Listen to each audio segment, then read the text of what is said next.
Hello बच्चों। तो फिर आपका स्वागत है आपके अपने चैनल एजुकेशन की जय हो में।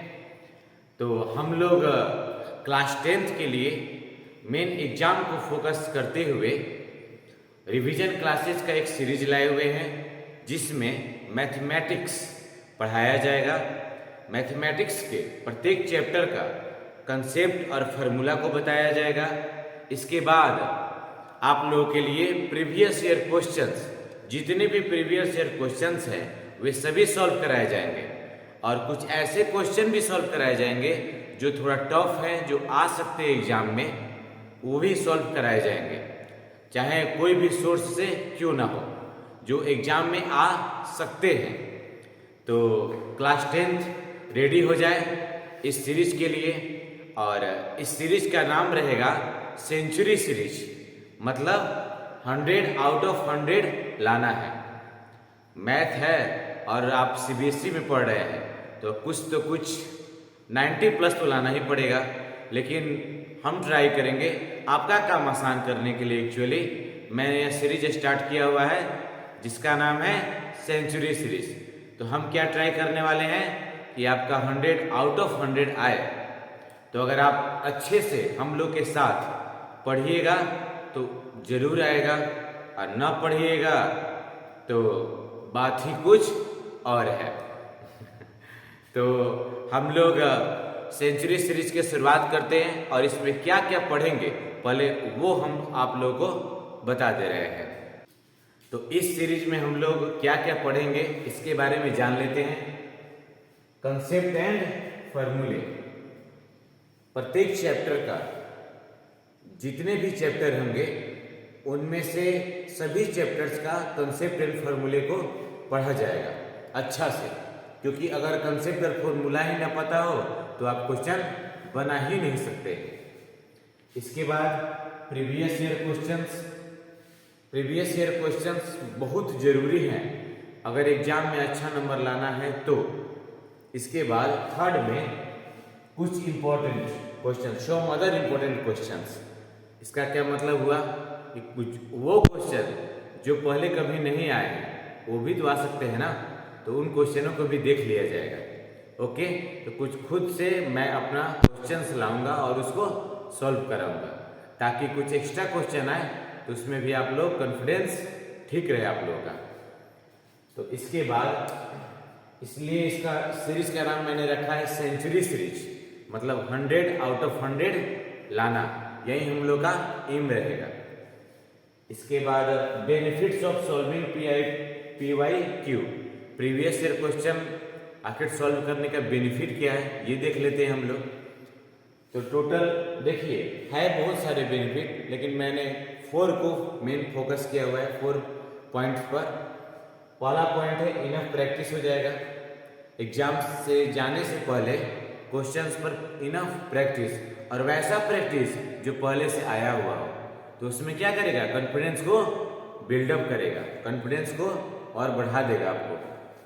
फिर आइडियाज ऑफ क्वेश्चंस, यस पहले से ही पता होगा कि कैसे सीबीएसई में क्वेश्चंस आते हैं, ठीक ना। तो PYQ सॉल्व करना बहुत जरूरी है। सैंपल पेपर्स तो आराम से हम सॉल्व करवा देंगे आप लोगों को, सैंपल पेपर्स के भी वीडियो बनाए जाएंगे, लेकिन PYQ क्या करेगा, वो आया हुआ क्वेश्चन है तो आइडिया मिल जाता है कि किस टाइप का क्वेश्चन आ सकता है। इसके बाद थर्ड में सेल्फ कॉन्फिडेंस, यस एग्जाम से जाने से पहले पता है अगर कि ऐसा ऐसा क्वेश्चन आ सकता है तो सेल्फ कॉन्फिडेंस बिल्डअप हो जाता है, सेल्फ कॉन्फिडेंस बन जाता है तो ज़्यादा अच्छा रहेगा। इसके बाद फोर्थ में फियरलेस अप्रोच, यस जैसे आप लोग भी मैच देखते हैं, फुटबॉल देखते हैं, कोई क्रिकेट देखते हैं तो बोलते हैं कि ये फियरलेस अप्रोच से खेला, प्ले किया, तो आप लोग भी एग्जाम में जाकर फियरलेस आप लोग का अप्रोच हो जाएगा, ताकि आप लोगों को पहले से पता रहेगा कि इस टाइप से क्वेश्चन आ सकते हैं।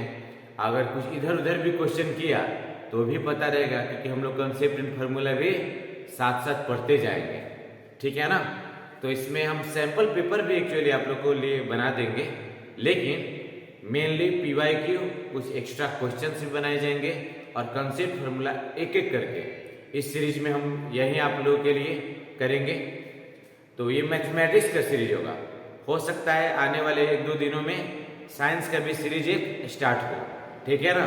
तो पहले मैथमेटिक्स पर फोकस किया जाए और इसके बाद आप लोग को हम ये बता रहे हैं कि किस चैप्टर से कितना क्वेश्चंस आने वाला है। ओके, धन्यवाद। तो इस बार मैथमेटिक्स में किस चैप्टर से कितने नंबर के क्वेश्चन पूछे जा रहे हैं इसके बारे में हम लोग डिस्कस कर लेते हैं। तो देखिए, सबसे ज़्यादा अलजेब्रा है, इसलिए अलजेब्रा से सबसे ज़्यादा पूछने वाला है। नंबर सिस्टम से 6 नंबर का 6 और अलजेब्रा से 20 मार्क्स का। तो अलजेब्रा थोड़ा ज़्यादा है भी, उसमें polynomial chapter, quadratic equation, linear equation in 2 variable, 3 chapters हैं, तीनों मिला के 20 नंबर्स के आएंगे।